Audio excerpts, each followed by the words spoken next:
दोस्तों, एसएससी 2006 में पूछा गया प्रश्न है और ऐसे प्रश्न बार बार परीक्षा में आते हैं, इसलिए सोचा है चर्चा कर लिया जाए, क्योंकि ये कन्फ्यूज भी करने वाले प्रश्न हैं।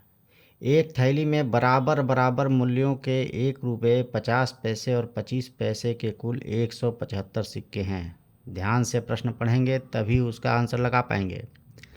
एक थैली में बराबर बराबर मूल्यों के 1 रुपये 25 पैसे और 50 पैसे के कुल 175 सिक्के हैं। बताना इस थैली में कुल कितना धन है। चलिए, सिक्के हैं 1 रुपये के, 50 पैसे के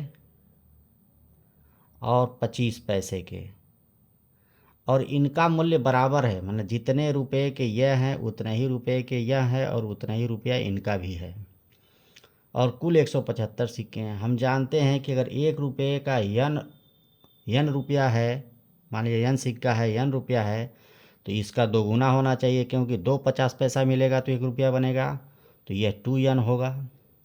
ये 4 25 पैसा मिलेगा तब 1 रुपया बनेगा, यानी यह 4 यन होगा।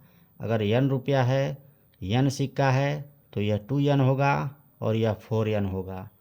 इतने सिक्के इसके होंगे, इतने इसके होंगे, इसके इतने होंगे, और जब तीनों मिलाएंगे तो कुल 175 सिक्के होने चाहिए। यानी यन प्लस 2 यन प्लस 4 यन मिला देंगे तो 175 सिक्के होने चाहिए। अब जोड़ देंगे, 4 2 6 1 7 यन 175 के बराबर होगा, तो यन बराबर 175/7 होगा। 7 दूना 14, 3 बचेगा 35, 7 बचे 35, यानी 25 यन का मान आ गया। यानी यहाँ से आप देखिए, यह अगर ये 25 रुपया है, 25 सिक्का है, तो यह 50 सिक्का होगा और यह 100 सिक्का होगा, तब जाकर कुल 175 सिक्के होंगे। अब बताना है कि थैली में कुल कितने धन हैं। तो 25 रुपया यह है, ये 25 सिक्के हैं तो 25 रुपया हो गया। यह 50 सिक्के हैं, यह भी 25 रुपया हो गया, और यह 100 सिक्के हैं 25 पैसे के, तो यह भी 25 रुपया हो गया। और जब तीनों को जोड़ेंगे तो कितना होगा, 75 रुपया होगा। और यही प्रश्न पूछा जा रहा है नहीं जी।